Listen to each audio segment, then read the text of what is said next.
this edition of Getting to Know Our Warrior Family Student Edition. So I am here with this precious, sweet Jadyn Robichaux, who many of you do not know is a childhood cancer survivor. So I just wanted to talk with her for a little bit, let her give you some information about September, which is Childhood Cancer Awareness Month. So Jadyn, why don't you just tell everybody what you're involved in here at Home Christian. Hi, I'm Jadyn. I'm 13. I'm in 8th grade. I am a cheerleader for JV Cheer and the Beta Chaplain.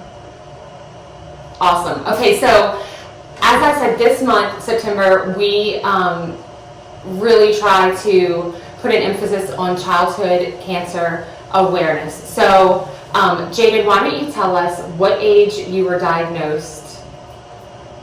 Well, I was diagnosed with cancer at 7 years old in the second grade. Second grade. Okay, and what exactly was the diagnosis? I was diagnosed with acute lymphoblastic leukemia, and that's basically a cancer in your blood.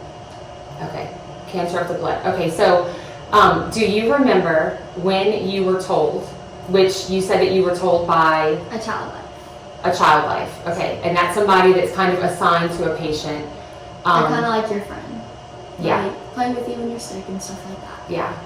So this person told you. Do you remember what you felt when that happened? Well, I was so young that I really don't remember thinking that it was a bad thing. They just kind of told me that I'd be in the hospital for a while, and I was kind of confused because I was already in the hospital. So I didn't really think much of it, other than I was in the hospital. And I didn't really start to understand what it was until I was well into my treatment. Mm-hmm. So how were you having symptoms? Were you sick? Like, how did your mom take you to the doctor in the first place? Well, the symptoms of my cancer was that I would bruise really easily. I would have little red dots that would just pop up all over my arms and legs. And I was always tired. And my mom, that's very unusual for me because I'm pretty energetic and outgoing. Mm-hmm. So she knew something was wrong. Mm-hmm. Okay. When you went through this, you had chemo, lots of chemo, I'm sure. And so what were the side effects from chemo? Well, chemo affects people differently for everybody. Mm-hmm. But for me, it gave me a lot of nausea and tiredness, and you didn't want to do anything. Mm-hmm. But it just depended on what chemo you were taking, because there were certain ones called like the Red Devil or like methotrexate, and those affected you a little worse than the rest. Those you just threw up constantly. Yeah. It was pretty rough. So the one of those really big words that you just said, that was a type of chemo. It's kind of like you had to grow up fast, because I would say that you have to grow up a little faster, because by the time I was 9 years old, I can name you all the chemos that I was taking and what they did to my body, what they were for. Yeah. And you had hair loss? I did. Whenever you have cancer, you don't just lose the hair on your head. You lose your eyebrows, your eyelashes, and everything. Yeah. When you went through this, do you think that it changed? I know you were so young, but even now, like, has it changed your outlook on life, how you look at things, how you treat every day? It definitely has. And going through that, I got a lot closer to God, and I kind of looked on life as, it's my time, gotta spread the word. You only have one life, gotta make it a great one. Mm-hmm. And in talking to Jadyn earlier, she told me that I could ask her just really real questions. So I did ask her if she lost a lot of friends being in the hospital. She's surrounded with cancer patients. And so you said that you lost... I lost 3 friends, but 2 of them were my closer friends. Yeah. And it's really rough seeing that as a kid, because they were so young. They had their whole lives ahead of them, but, Yeah. So if you could tell people who are listening, what is something that you want them to know about childhood cancer? We hear about it, we see things about it, but what do you want them to know? I would like them to know that childhood cancer and breast cancer, we do so much for breast cancer, but every day, the amount of kids that are diagnosed with childhood cancer or a form of cancer is just unreal. And they have to grow up and have no sense of normalcy. Living in the hospital is their normalcy. So they don't really get to have a life. And that's probably what I would tell them. Yeah. And we talked earlier about how it didn't just affect Jadyn, it affected her mom, her dad, her sister. So what are some ways that they were affected? Well, for my sister, me and my mom were constantly 5 hours out of state, and we were rarely home. So she didn't get to have a mom to wake up and braid her hair or to help her get dressed. So it really affected my sister when she was missing her mom.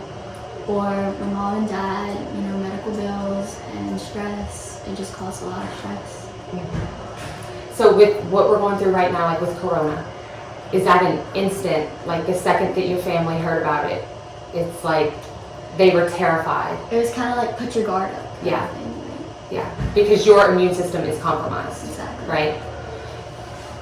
So in ways that they could support your family, would you say, you said a GoFundMe page, those always help. Meals, offering rides. Right. You said that many people offered your sister rides to practices and After school and things like that. Yeah, just being an emotional support, I guess, Being for the there family for too. Yeah. Wow. Okay, so if you could tell people maybe something not to do to somebody that they see going through this, what would that be? Well, one thing I would definitely tell people is, it happened to me a lot when I had cancer.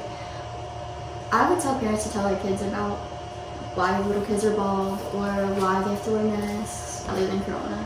But whenever we were in stores, little kids would point in the buggies and they would point to me and they would go, "Mommy, why does that little boy have no hair?" Or "Why does that little boy look different?" and stuff like that. And they don't realize, but it kind of hurts a lot because you can't help this, Yeah. So I'm glad you said that, because I think that it's really important that we teach children, the struggles that people go through, and that people that are different, it's not okay to Shouldn't judge look at them. differently. Yeah, to make fun of them, so I'm really, really glad that you said that. What are the chances that this could come back?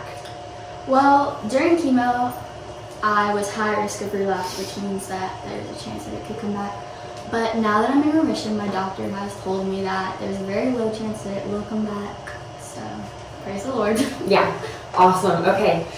Is there a special Bible verse that you guys stood on throughout this time? Well, my family, we loved 1 Corinthians 2:9, and it says, "No eye has seen, no ear has heard, no one can imagine God's prepared for those who love Him." And I had that painted on my wall by an artist, and we just really loved it. Yeah. Okay, so what day did you officially ring the bell? Well, ringing the bell means that you finished all your chemo treatment, and I officially rang the bell on December 20th, 2016. Wow. Awesome. Okay, so if you know Jadyn, you love Jadyn. She is one of the best people I've ever met. She's on my team. It's an honor, Jadyn, to have you in my life, and It's an honor to have her as my nanny.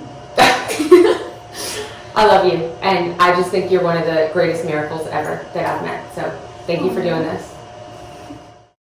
September is Childhood Cancer Awareness Month. So Homa Christian is going to be selling t-shirts that students are able to wear every Warrior Day on Fridays. So we'll be sending home more information on this.